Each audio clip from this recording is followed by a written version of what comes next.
Hello, hello, hello. Happy Sunday. Happy Sunday, Jen. Happy Sunday to you. It's definitely great to be back. It's been a beautiful Sunday so far. I had a wacky Saturday. Yeah. So I'm hoping to spend today just kind of grounding and tuning in. Yeah. And we're going to do that because we actually have a very special guest with us today. She's does many things. She's a woman of many talents. Yes, she is. Yeah. So she's a Kundalini Yoga teacher. She's an Osho meditation facilitator, which you know me, I'm all about Osho. Yeah. Yeah, I'm interested to hear Osho. about that. Yeah, Mr. Rajneesh, he changed my life in so many different ways. So definitely interested in that. She's also a Reiki practitioner, also a sound healer. And I've heard some of her work. It's really, really beautiful, Jen. Is it? Yeah. Nice. Yeah. I'm going to have to give it to you before you go to bed. You can go in and just like tap in. You know what I mean? Yeah. And she's also attended the International School of Temple Arts, which covered teachings of embodiment, shamanism, and sacred sexuality. Sacred sexuality, which is going to be the topic today, it's right? Sexuality, but it's a sacred sexuality. Yeah, I guess that otherwise would be known as Tantra. Okay. Ladies and gentlemen, all of our listeners, let's welcome Sequoia Satori. How you doing, Sequoia? Oh, I'm doing very well. Thank you, Eric. Thank you, Jen, for having me. It's really a pleasure to be on your show. Yeah, thank you so much for spending the time with us. We have a lot of things that we wanted to ask you. What initially kind of called out to us was your practice in sacred sexuality. Now, if you've gone onto her Instagram, she has a lot of really amazing content, but she has a really beautiful connection with her partner. She has a lot of really amazing photos. She speaks a lot about just sacred partnership and how to synergize in, I guess, a intentional and meaningful way with her partner. So that's what stuck out to me. And it seems like you definitely embody that. So how did you get into this work of sacred sexuality? Yeah, sacred sexuality for me, the path began, well, it was a bit of an unfolding. You know, I feel like a lot of people come into more of this conscious or spiritual practice through yoga. And a lot of us start out with, you know, just wanting the physical benefits of the asanas, you know, wanting a yoga body and just being really flexible and all of this. But the thing with yoga for me, it's almost like a gateway spiritual practice, because once you start with that, often it'll lead to other things, other forms of meditation, other forms of, you know, breath work. And you start just becoming a lot more conscious of different elements in your life, how you treat your body, what you're eating, how you're spending time, who you're spending time with. So Tantra it came initially from this yoga practice, but really the catalyst for me was experiencing sexual assault. And in the path of trying to heal that sexual assault, sacred sexuality and Tantra were really essentially the key practice for me that really helped me move through that, and not only become more empowered in my sexuality, but also be able to embody more of this sort of radiance that I felt like I lost in that experience. That's really beautiful. So as far as, if you can kind of explain to us, I mean, cause whenever we hear the word Tantra, a lot of the things that come up a lot for people, especially I think in more pop culture in the Western world, is like the Kama Sutra, right? So they see it as like a very sexual, I guess, curriculum of practices and maybe positions. So can you explain what Tantra means to you? Yeah, absolutely. I feel like it, like you've said, it has been a little bit misunderstood in the Western world. Especially mainstream media, has taken the part that sells the most. You know, here's some different positions. You know, you can have sex for hours and 1,000 orgasms, and you know, this is the content that really sells. But the practice itself, you know, it's something that can be applied to every single part of your day-to-day life experience. Even something as simple as eating breakfast. You know, maybe you're eating a strawberry, paying attention to the texture of the strawberry, not only in your fingers but touching your lips. You know, what does it smell like? Paying attention to the texture, the sound of it, even in your hands or when you're chewing. So really, awakening all of the senses in any kind of experience that you have, even when you're washing the dishes, something as mundane as washing the dishes. Really being aware of the sound of the water and the the feelings of the water on your hands and on the dishes, and paying attention to those kind of things, that can also be a tantric practice. But tantra for me really is the umbrella. So where, yoga, you have the 8 limbs with the asanas and breath and, practicing nonviolence and all these different things. Tantra for me is really the umbrella that incorporates all that is yoga and meditation, but also um, energy and really using it as a path, or it is a path that can enable enlightenment. So it's essentially, it's a pathway to liberation and enlightenment.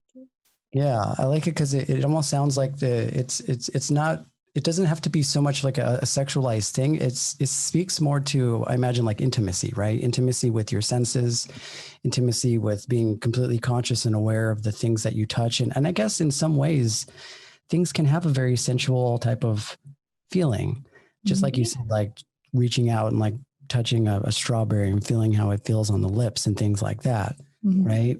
Exactly.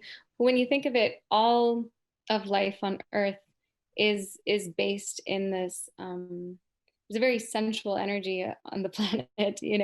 When you look at nature, the way a flower blooms, and the delicate way in which bees, pollinate the flowers, the way that the waves crash on the shore. Like there's this very beautiful, sensual energy in nature and in Pachamama, Mother Earth, that it's just at such a core foundation of life itself.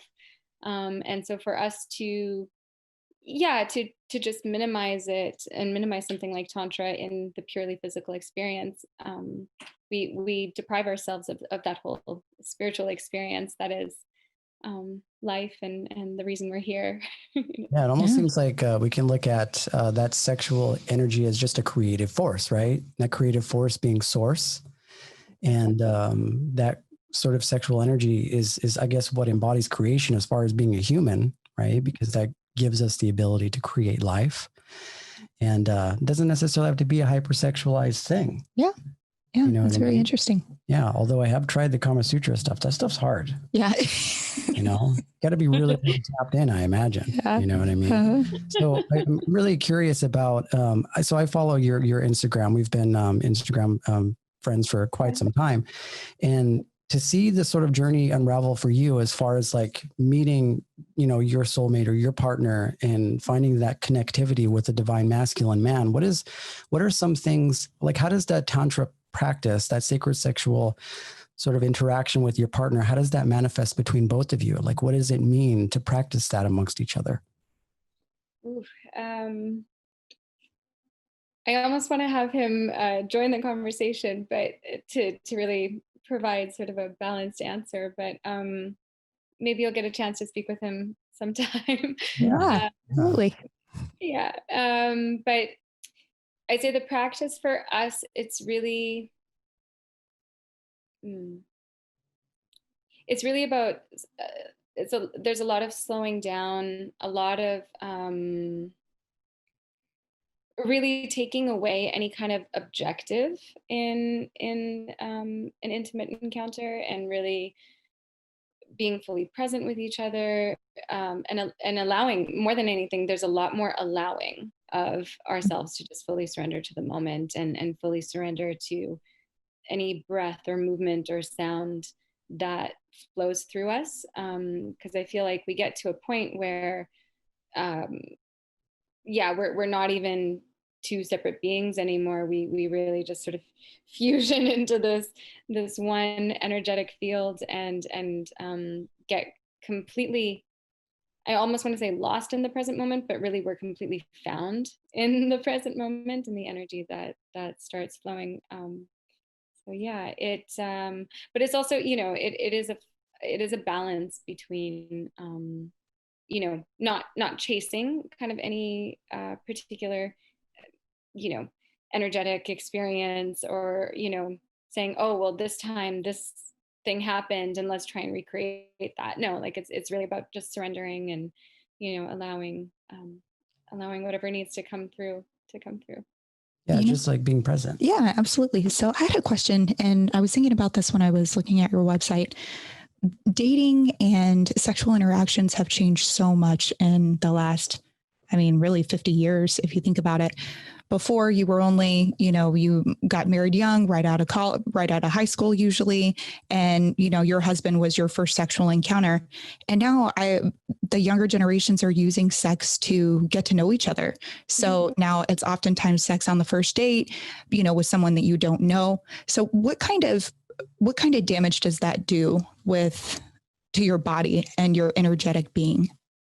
It's a very good question. I feel like, there's multiple parts to this. First and foremost, I feel like there's a serious lack of there's a need for a serious improvement in sexual education, but more than just the anatomy and what's happening to the bodies of teenagers. They really need to actually start learning to understand. First and foremost, consent and boundaries, learning what a full body yes feels like and what a full body no feels like, and really learning to navigate that. So that's kind of the first part, because I feel like a lot of kids, yes, they are getting to know each other through sex, but they also don't necessarily know what a yes really feels like, or they might be thinking, oh well, everyone else is doing it, or this is just how I should get to know somebody, and without really sort of honoring the sacredness that is intimacy. But then when it comes to an actual sexual encounter, especially for women or anyone who's basically on the feminine or the receiving side of an experience or of an intimate encounter with someone, there's a lot of energy that is absorbed in the body, especially the womb. If sperm enters the womb, like the genetic material, I've read somewhere, can stay in the body for decades. so really every partner that, so if you identify as a woman and you're a hetero woman, and you hook up with a hetero man, and he might have had 10 other partners before that, basically the energetic trauma of all those previous 10 partners will also then come into your space, your womb, your energetic field as well. And so you start basically carrying the past of basically all the partners that your partner has had as well. So we do need to be really mindful of who we connect with and the energy that we're allowing into our space, allowing ourselves to absorb, and also for those that are on the masculine or the the giving, or I say penetrating side of a sexual encounter. They also need to be mindful of like the energy that they're carrying before before entering somebody, and just really being mindful that it's not they're not dumping any of their own anger or sadness or emotional trauma onto the other person. Like they also need to be able to release that before coming into union, because we do really merge a lot more than we realize. It's not purely physical. There is a lot of energetic enmeshing that starts to happen, and that can create a lot more just a lot more unnecessary heaviness. So. Right. So how does one get rid of that? So if someone's had multiple sexual partners and is having a hard time sustaining a relationship, like what would one do to help with that? Yeah, I'd say one of the best things to do is to really focus on intentional self-practice, intentional self-pleasure, focus on dating oneself for a little while, and really, just really being conscious of whatever energy that, even in their own self-pleasure practice, the energy that they bring to themselves. How are they showing up for themselves?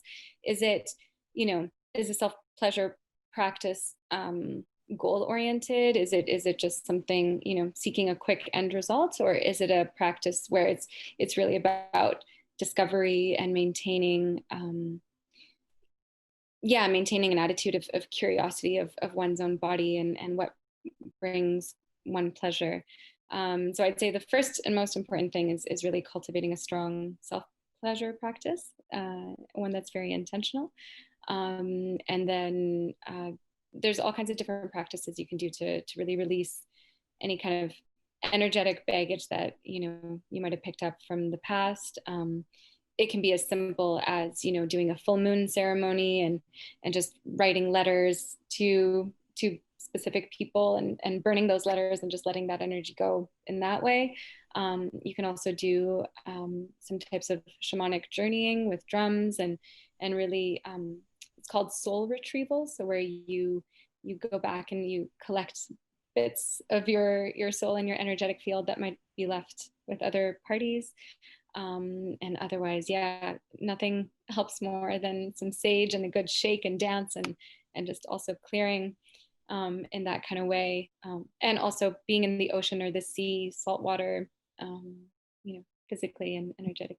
Purifying. It's very Interesting. Yeah, one thing that comes up for me in what you're saying is as a developing a practice of self-love, because it almost seems like kind of what Jen was saying as far as the dating community now, there's a whole lot of sort of ego-driven and physiological, relationship with the senses and not so much of the spirit, not so much of the source moving within. And I feel like once we are at odds with the ego in the body, which tends to sort of rush into things, it tends to sort of doubt, and there's an acceleration to how it wants to move. But I feel like maybe that's the reason why people get into relationships so quickly that haven't yet cultivated that spiritual connectivity with another person, because had they done that, had that self-love be practiced and your boundaries be absolutely clear, then it would almost naturally fall into almost like in Zen Buddhism, the flow state, right? Or it doesn't become a question of like how immediately or how quickly you have to, share intimacy with somebody. It will naturally unravel, I imagine, sort of like a flower in its own way when it's supposed to. It reminds me of this quote that Osho, and I know you studied a lot of his work, and it comes up as, relationships are like a flower. Like when you see a flower, don't pick it up, because if you pick it up, it dies and ceases to be what you love. Love is about appreciation, not about possession. Right. I love that. That's one of my favorite quotes. Yeah. Such a good one. Yeah. Mine too. I really love that as well. Yeah. And that's something that you practice a lot in your I guess your connection with your partner. And I think that's the one thing that a lot of people are missing, is that there's this feeling that I think that moves through the ego of like, I need to possess this other person. Definitely. So how do you practice being more appreciative of your partner without actually possessing them or wanting to possess them? It is definitely a challenge for sure. I'm a Taurus as well, so I do have, I mean, whether you believe in astrology or not, but I do have some tendencies of just jealousy and wanting to claim things as my own. But through, I guess, through an understanding basically that we are all born as free beings, and freedom is basically our natural state, it's our birthright. Eh, and also understanding that if I really love somebody, like that Osho quote says, the moment that I try to possess them or to claim them as mine, they will cease to be the thing or the person that I fell in love with. So really honoring the fact that true love honors another person's freedom and honors that state of individuality. At the same time, being able to show appreciation through gifts, through the 5 love languages, really learning what each other's love languages are. I think that was one of the more helpful practices for us. But loving loving touch, loving words, acts of kindness. And so really being able to speak to each other through the love languages, that's been a really great way for us to show appreciation for each other, while also being very clear on our communication and any kind of needs that we have that come up. Now, this whole, how do I say this? Because this whole talk of freedom and possession, it is quite interesting, especially I find in maybe the conscious community today, because there's a lot of talk about open relationships as well, and Just polyamory. about that. Yes. Yeah, no, and it's read my mind. yeah, right.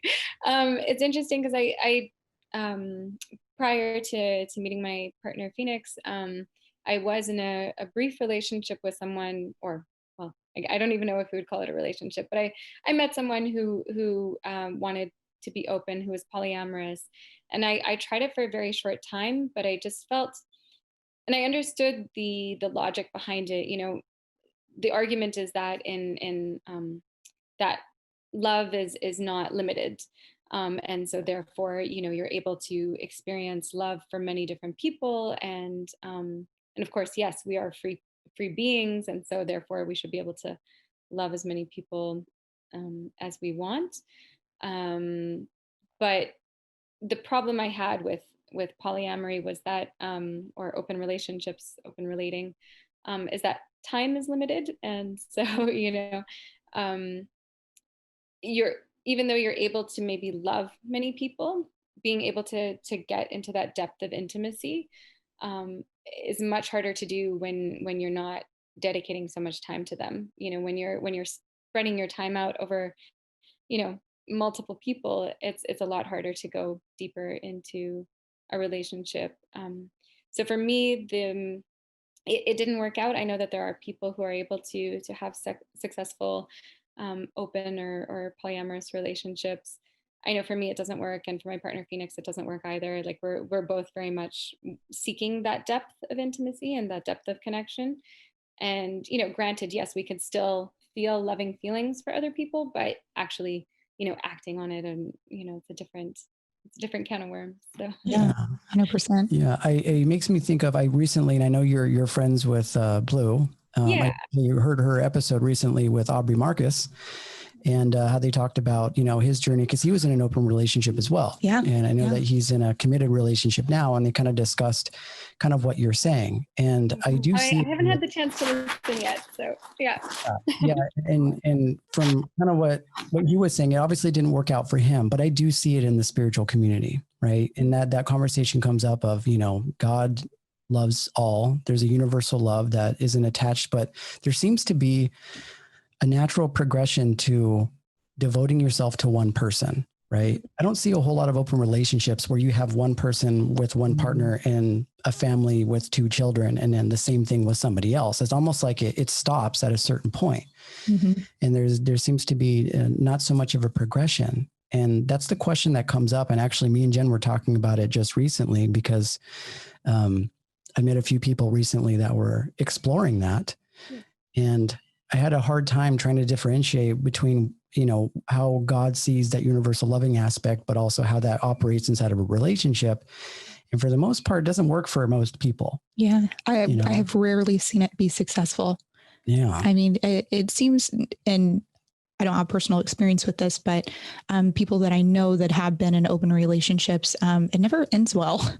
It's like when it ends really, really bad. So I don't know. I don't know that I'm a supporter of polyamorous and open relationships. So it's not for me, certainly. But I wonder though, maybe Sequoia, I'm going to piece this out in my mind, because I was actually contemplating this today, which is, you know, God is a omnipotent force, right? And good SAT word. Omnipotent. Omnipotent.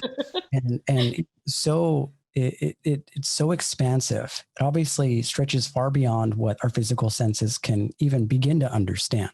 Mm-hmm. So I feel like if we're going to talk about loving in the way that Source loves, that has to be sort of, I imagine, like perceived from outside of the body, because I feel like we're still limited to the senses. Can we really love from the perspective that God really loves if we decide to do a polyamorous sort of thing?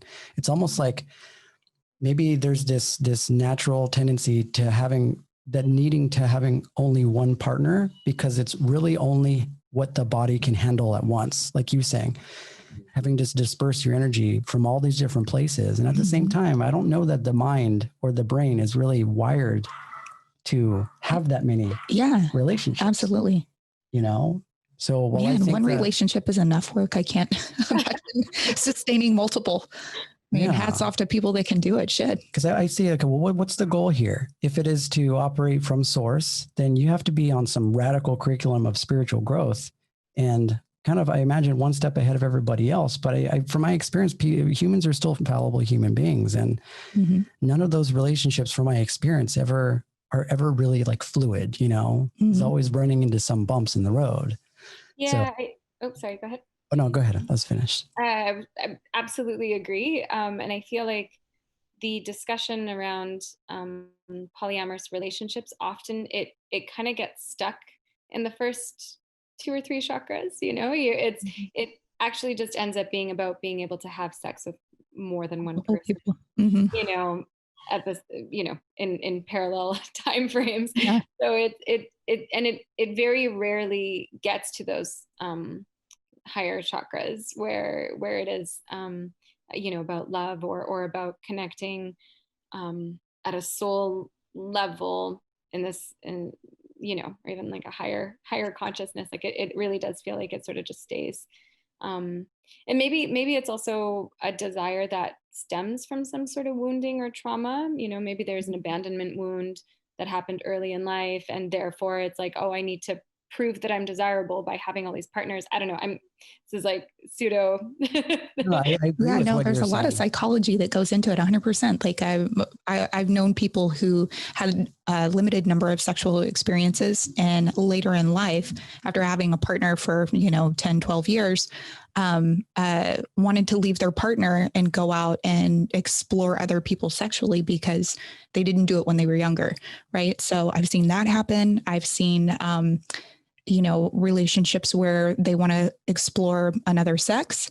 And, I've also seen relationships where they got hurt so bad in a previous relationship that there's this sort of fear of commitment. Of being hurt again.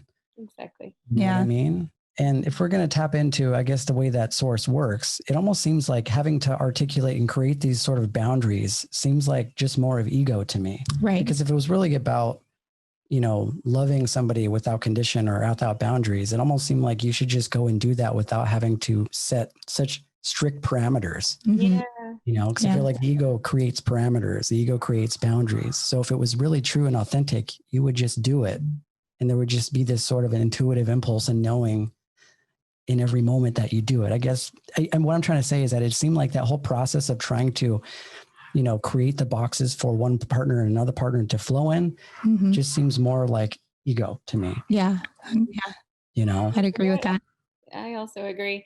Also from past experience, I know that I've been able to share more intimacy with someone with my clothes on, a lot of times than with my clothes off. So I feel like, you're able to really connect on the heart and soul level, fully clothed and very intimately sometimes, more so. So after reading your bio, you have a really, really interesting journey. So, and this is something that we talk about a lot on our podcast about being in professional jobs and wanting to do other things, but in a spiritual sense, which is kind of what brought us to this podcast, right? But it's hard. It's hard to shift those gears because you feel like, oh, I'm doing this, working for this corporate company, and you've spent so much time and energy there that you feel like maybe you're supposed to be there for some reason.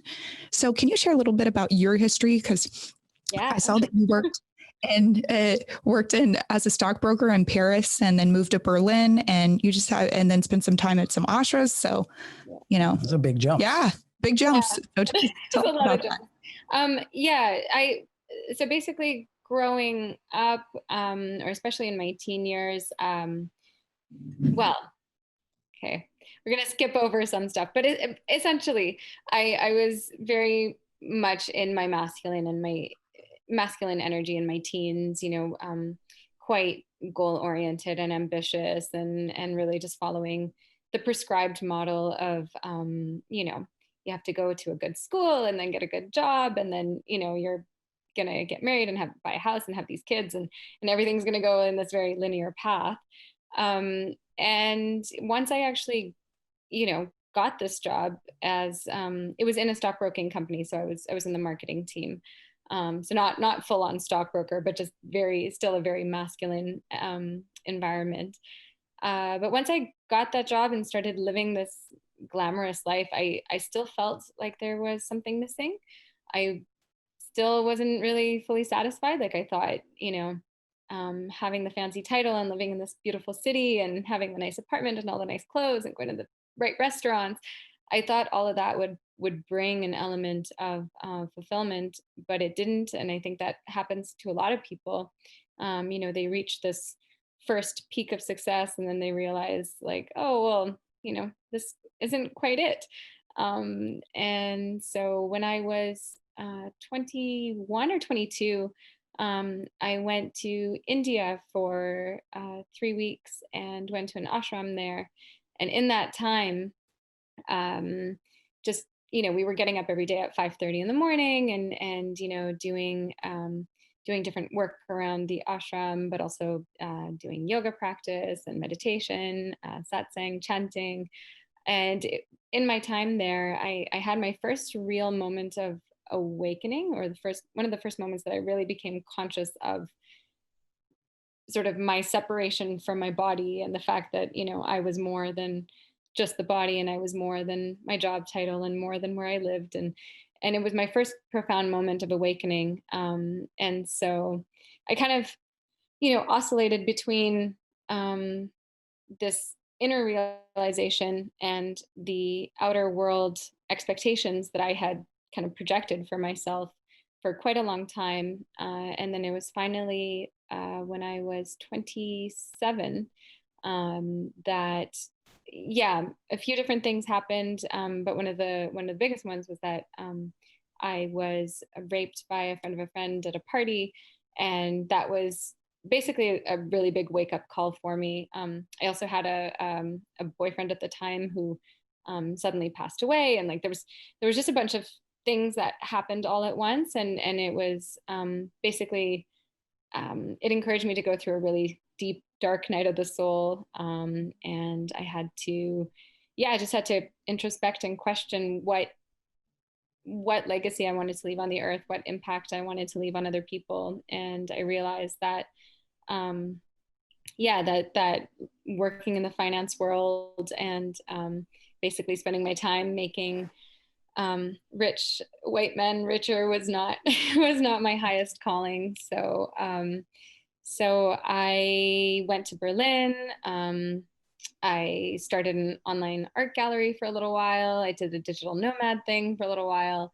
And that wasn't quite it either. And so that's where the path to sacred sexuality really came through. I had a few experiences with plant medicines, and I was privileged enough to experience Burning Man as well, which was a really transformational experience. And so it was just like a multitude of things that really helped me kind of realize that that the path that I wanted to be on, and the path that was most in alignment for me was the path of helping people get in tune with the sacredness of their sexuality, and also helping them be more embodied through different practices, such as, you know, sound healing and energy healing and all these things. Yeah. So one thing that comes up for me when you tell this story is it very much has a similar vibe to the journey that Buddha went through. You know, started in wealth. He came from a very, very wealthy, you know, family. He was like a prince, and he thought, I was not a princess. but as far as like where your career started, right? Like affiliate maybe stockbroking and things like that with wealth and money, right? Complete in contrast to everything else as far as the spiritual aspect. But I just see like that journey and realizing that this isn't where it is. And then he goes on the outskirts of the kingdom walls and he starts meeting with all these different people, trying to find what the best practice is in order to reach enlightenment. And it's a really cool that you have that journey of kind of finding yourself through all these different avenues like art and even some of the experiences that you went through. I'm actually curious about, what is it about an ashram, especially the one that you stated? What is it about the environment in an ashram that is like conducive to that growth, that sort of like awakening that people typically experience when they're there? Like, what is it like being there? Yeah, it's a very good question. I'd say one of the most wonderful things about ashram life is the structure and the fact that you are having to be quite disciplined, waking up at 5 a.m, engaging in your morning meditation practice. And, you don't have any technology. You're not on your phones. You're really forced to be in the present moment all the time. Even when you're eating in silence, often on the floor with your hands. You're not really making eye contact with other people while you're eating. You're encouraged to really be present with your food. In the different yoga classes, or asana classes, I should say, you're basically just really encouraged to, in everything that you do, you're in the present moment, and there's a structure and a framework to your day. So you don't have to think, you don't really have to plan, like you just have to be present. That's your soul focus. So what's wonderful about that, I think, is that it really does allow for moments of awakening that I think a lot of people, will come to. Then again, I mean, I know people who have gone to do a Vipassana silent meditation. It's this, 10-day thing, and they're on their third or fourth Vipassana meditation. They still haven't quite, still hasn't clicked in yet. So I guess everyone's path is different, and the number of layers that they have to chisel through is different. But I appreciate the analogy with the Buddha, though. My background, I, grew up as an only child to a single mom. She was working basically all the time. So yeah, I definitely didn't grow up in riches and luxury, but I think that's also what motivated me then to aspire for, for an industry that I saw as very glamorous. And but then that was also the catalyst for my whole introspection as well. Yeah, catalyst for change. Yeah. So on your website, you have a lot of different offerings that are really cool that people can access. So your intro to Tantra class, and I was looking down and there's a couple massages. Do you want to talk a little bit about these massages? The yoni massage. The yoni massage. So yeah, these are yoni is the Sanskrit word for I'd say, well, it's not just the vagina or the pussy or the vulva or the womb. Like it's that whole space of creation in the female body. Lingam is the word for, essentially it means the pillar of light.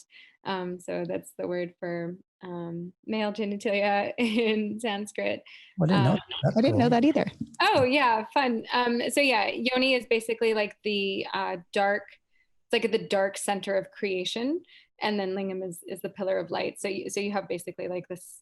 Yeah, you get it. Yeah. And basically, when they merge, it's like the idea is that. Because also, fun fact, the lingam has all 7 chakras in it. So the base is the root and the head is the crown.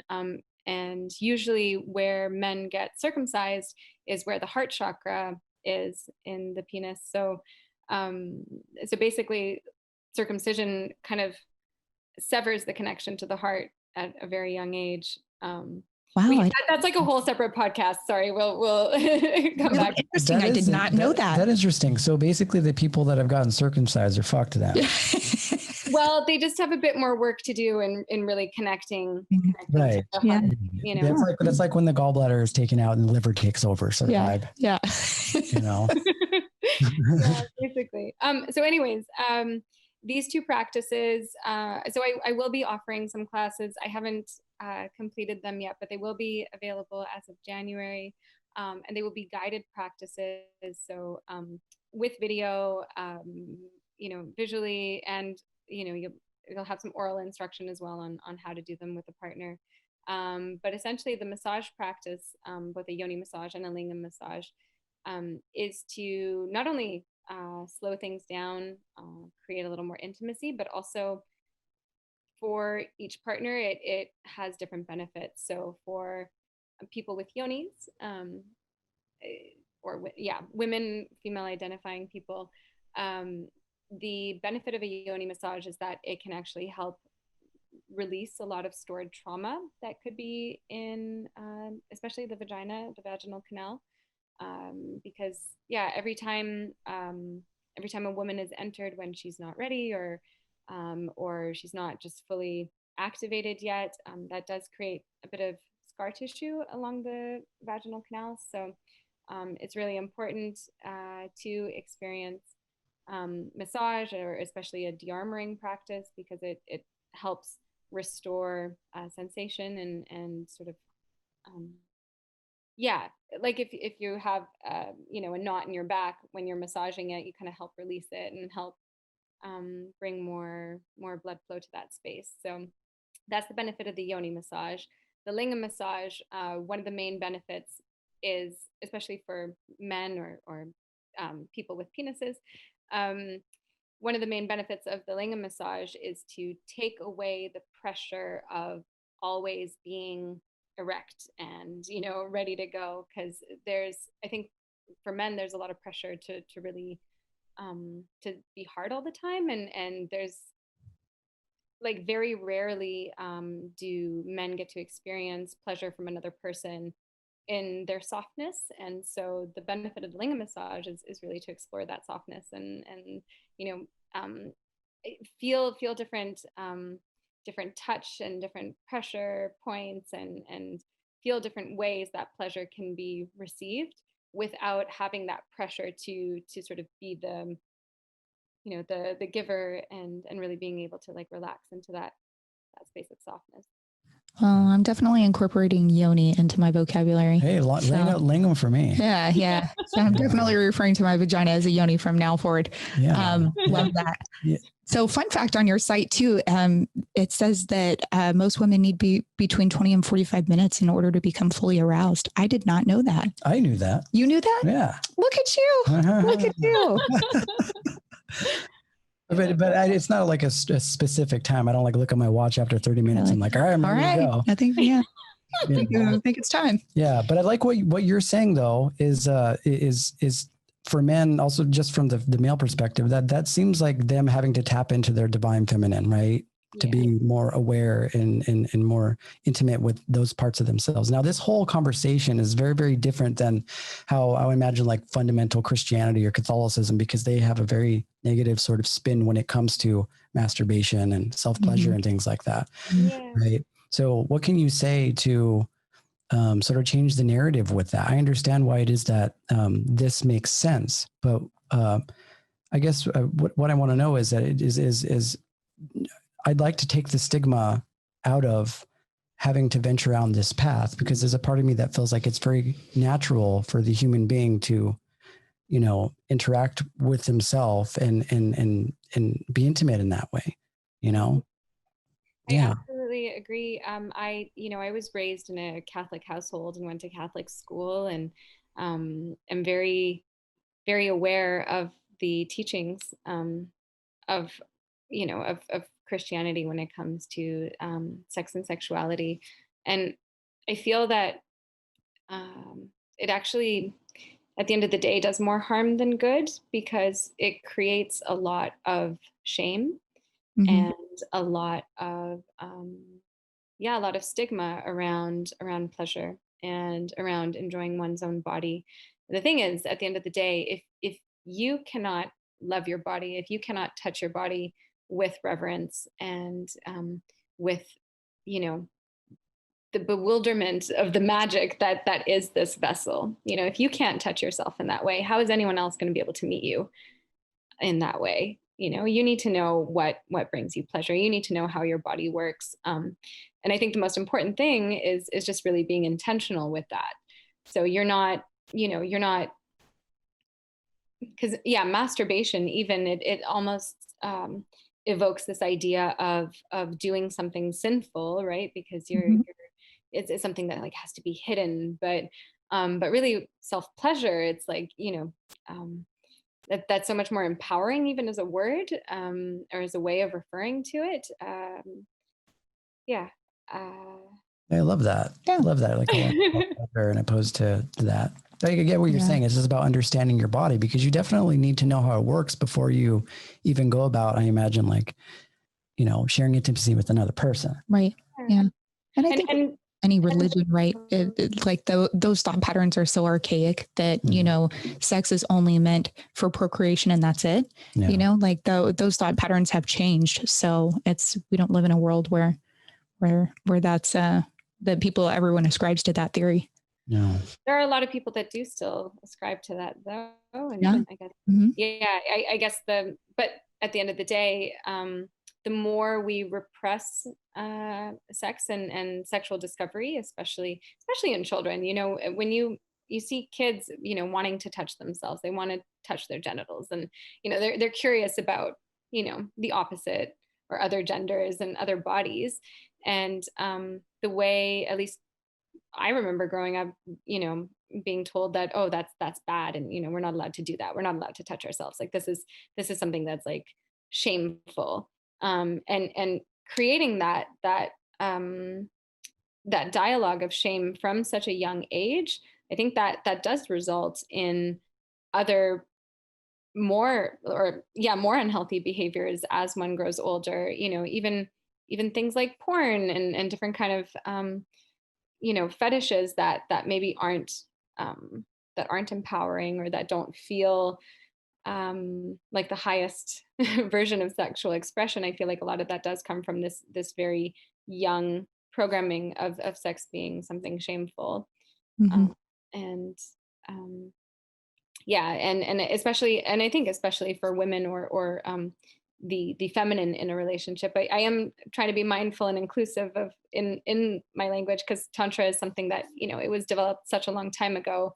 It was still very binary, male, masculine, female, feminine. And so trying to, trying to be mindful of that, but especially for the feminine or the receiving partner, it is really important to be aware of when their body is ready, and to feel like you need to practice self-pleasure to know when your body is ready to receive another person, because otherwise then you're compounding trauma after trauma, and then it gets to a point where women will say, oh well, I don't have any libido, or like I can't, there's so many women that can't even orgasm, and it's because that they haven't been listening to their bodies for all these years. And a similar thing with men, they are, especially with porn, more and more young men are suffering from erectile dysfunction just as a result of watching way too much porn and sort of numbing the sensation so much, numbing the arousal receptors in their brains, that when they are with a real partner, they aren't able to be with that partner the way that they desire, the way that they've seen in TV. It's like like they're desensitized, because watching porn is like the most extreme sex, right? So anything in comparison to that seems like almost boring. Yeah. So, it's like the pendulum swinging too far in each direction. Right. So what comes up for me is I read a book a little while back by Osho, where he talks actually a lot about sex. And I love his teachings, and he changes really the narrative of how we look at sexuality. Well, for example, he even said that back, I think there in India back then, they actually didn't even believe in missionary position. Interesting. That happened as a result of, I think, in the British or the invasion of the British that came in. But he was talking about like if in order for that intercourse to sort of like moderate in a more cohesive way, the women should always be on top. Interesting. Because because according to him, they're wild. They need to be able to move and freely like play, And he also believed in, foreplay, but also afterplay as well, which is this whole practice of, once you've connected with your partner in an intimate way, that whole process, I guess from a more practical approach is, cuddling your partner and holding them close is just as important. Oh man, I hate that. I'm like sweaty. I'm like, get off me. That's because you're an Aquarius, Jen. But that's also, wait, you also just said get off me. So if you're on top. I guess that's true. Right? Yeah. No, I have read a lot of Osho's work as well. And he does also advocate, when you've had that sexual union, not to immediately separate, because it does take so much buildup to finally, get to this point of physical union. And then to, basically just to come and, separate bodies, it's quite an aggressive approach. And so he really does say, like, just let the bodies stay, like they'll naturally separate from each other, and just allow it to happen slowly. So it's like a gentle come down from an encounter. In the way that he explains it is almost like you're going through that entire process and that being more of the end result, right? Because you're both very activated. Yeah. And that energy is really, really flowing. And when you're together and you're sort of like embracing each other's arms, there's just, I've experienced that before, and there's nothing like that feeling, because you're just completely blown open. There's nothing more vulnerable than that state. You know what I mean? Totally. Yeah. Yeah. So I actually had a question for you, because we're talking about like embodying that sort of sexual energy inside. One more question for you.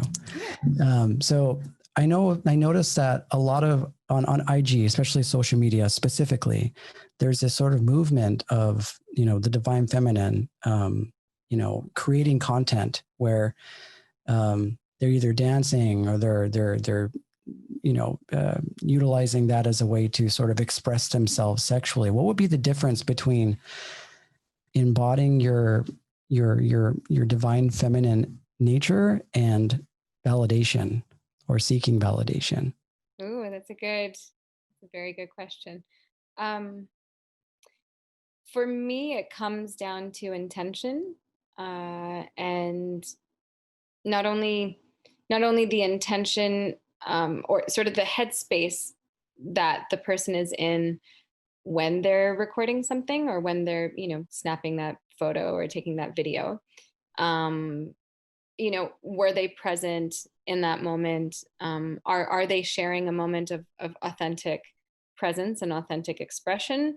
Or is it more of a moment like, seeking some sort of external validation? So, and I feel like sometimes you can kind of sense this from something that's shared. You can kind of tell when it's coming from this place of like, I'm looking for something outside, versus, hey, this is a moment that I'm really filled up and I would like to share it to inspire you. So, but it is tricky. It's definitely tricky. There's a fine line between, wanting to encourage others, especially other sisters, to express themselves. And sometimes it might seem inauthentic, but that's just because they're stepping out of their comfort zone. And then there's also, people that are sharing things because they know that it'll, get a lot of likes and follows. And but I feel like even in digital platforms, even on social media, we can still kind of sense that. We can sense when something is when it feels like it's an authentic expression, and when it feels like it's. For sure. I'd agree with that. Yeah, absolutely. Yeah. So I wanted to just one more parting question, which is, what do you think is the best advice you can give for a successful relationship with your partner? Just gonna tune inwards on that. Sure.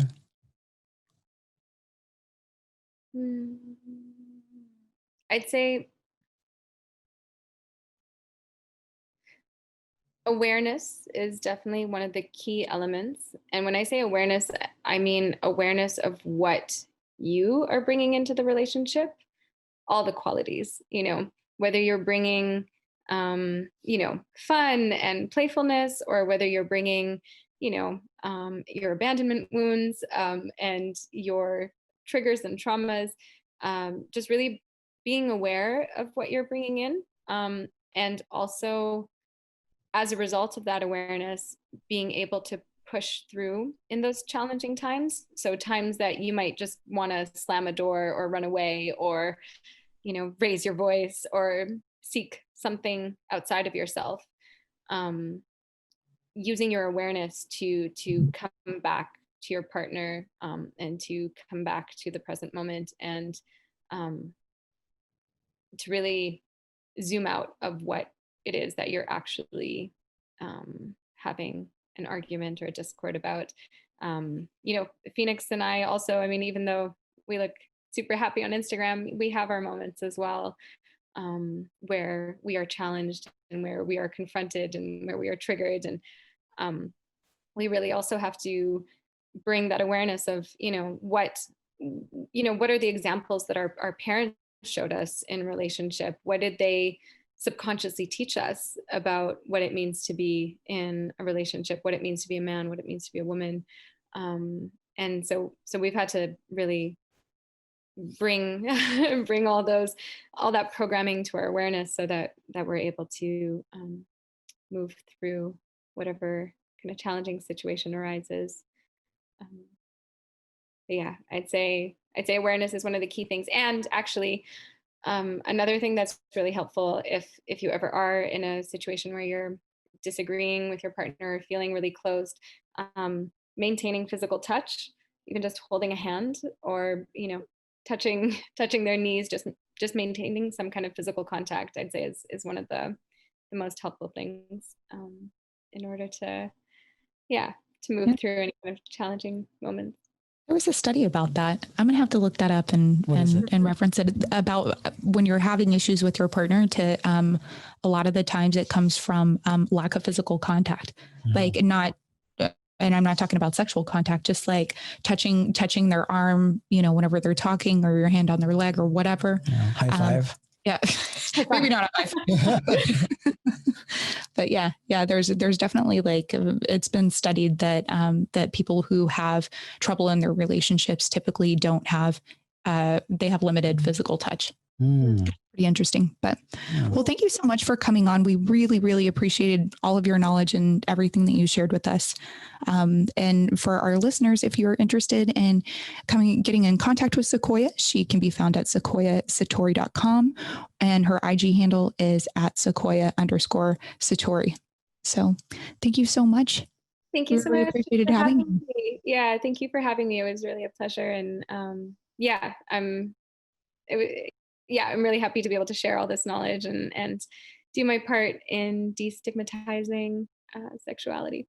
Yeah, check out her free ebook too. She has a free ebook on her website. Yeah, we'll have to have you back on at some point too, to just talk about some other things. We wanted to pick your brain on a few things, but we'll catch back up with you. Yes, definitely, with pleasure. Okay, thank you so much. Thank you. Take care. Take care. Bye-bye. Bye-bye.